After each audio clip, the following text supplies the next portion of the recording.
If you are a grandparent and you've heard of the new Trump accounts for kids, you may be wondering, should I open one? Should I fund one? Is this better than a 529 plan? Maybe. But before you write a check, there are a few important things that you may want to understand.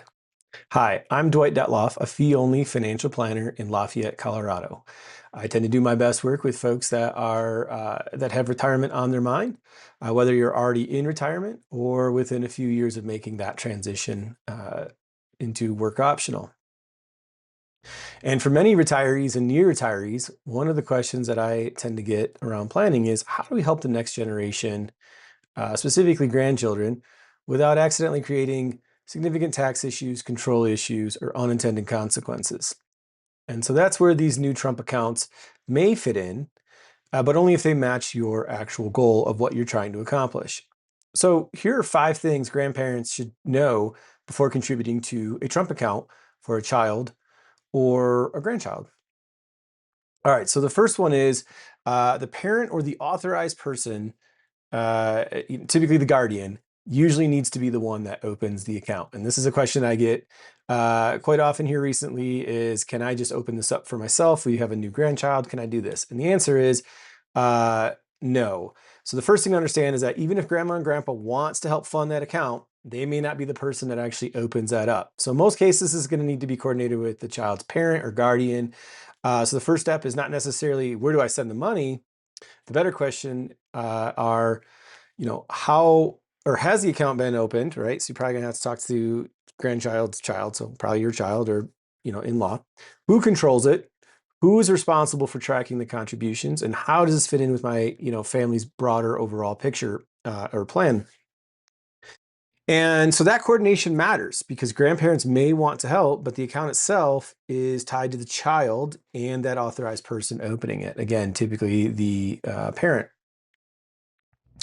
Secondly, there are contribution limits. These accounts are not unlimited saving buckets, all right? So direct contributions are generally limited to $5,000 per calendar year. And that limit can be affected by a few things, including certain employer contributions, if that's happening. And there may be some special rules for government contributions, employer contributions, or other qualified contributions as well. So it's just kind of important to know what's going on. So before any grandparent contributes, the family needs to understand how much of that has already gone into the account and what type of contribution is being made. So this is not quite like, casually putting some money into a savings account for a grandchild, or a UGMA or UTMA. There needs to be a little bit more coordination.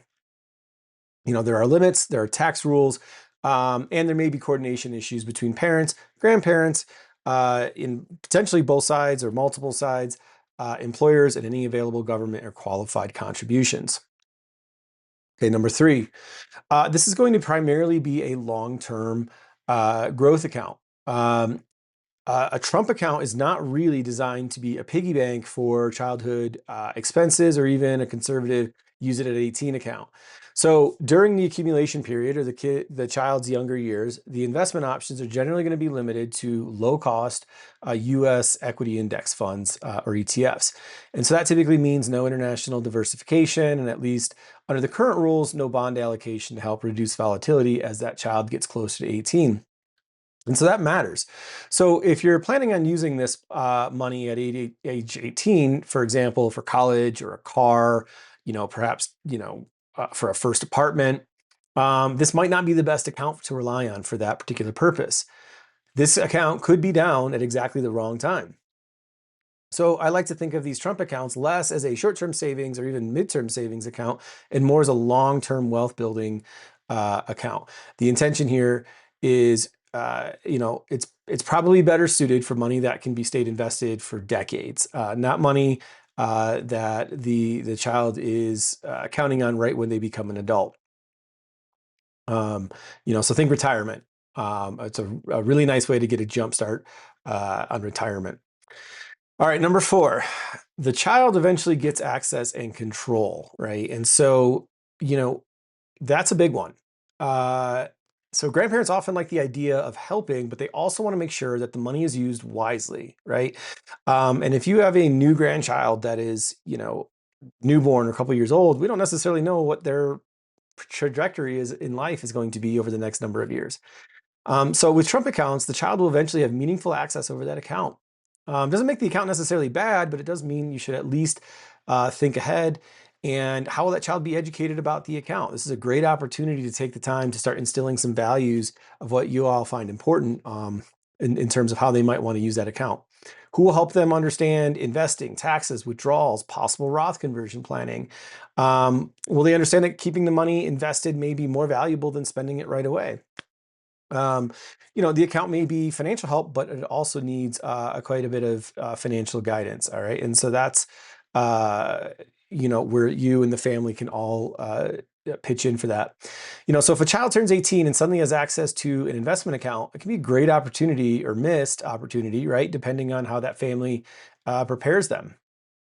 Just something to kind of consider there. Okay, number 5. Open it for the free money, because there is some free things out there, right? But, plan before you decide to add more, right? And it's probably the more practical point. In many cases, it may make sense to open the Trump account just to take advantage of any free money the child may be eligible for, right? Depending on birthday, there's potentially $1,000 that the government's going to kick in. The Susan and Michael Dell Foundation have decided to kick in some money depending on the age and the zip code. So, this could include a number of things like that federal pilot contribution, employer contributions, or any other qualified contributions that may be available now or even into the future. So I'd really kind of look at this in 2 separate decisions. The first decision is, should the account be open to capture available free money? And the answer is most likely yes, assuming the child is eligible and that the family can open it properly, again, giving the ordering rules of who must open it. And then the second is should grandparents or parents add money, more money beyond that? And that answer really depends on, your overall financial plan and your overall family situation. So if the goal is college, then often a 529 or 529 plan is still going to be the better option because it's specific for education. But if the goal is flexibility, a taxable account or a custodial account may be worth considering. And then certainly if the goal is long-term retirement savings, then a Trump account may be a useful addition, into the overall toolbox, if you will. And if the goal is larger legacy planning, right, or maintaining more control, then usually trusts or other planning tools may be, a part of that broader conversation. So, the order is really, hey, open up the account if it helps capture any of the available money that's going to be out there. All right, let's not let free money sit on the table. And then you want to decide whether and if any additional contributions actually fit into your overall plan. So in closing, for grandparents, Trump accounts might be a useful new tool, right? But they're not automatically the best tool. And they may make sense if the child qualifies for free money, if college savings are already on track, or at least being considered, or if you want to help create long-term investment foundation for a grandchild. But planning should always come first. Start with a goal. What are you trying to accomplish? Is this money for college? Is it a house? Long-term retirement savings? General flexibility?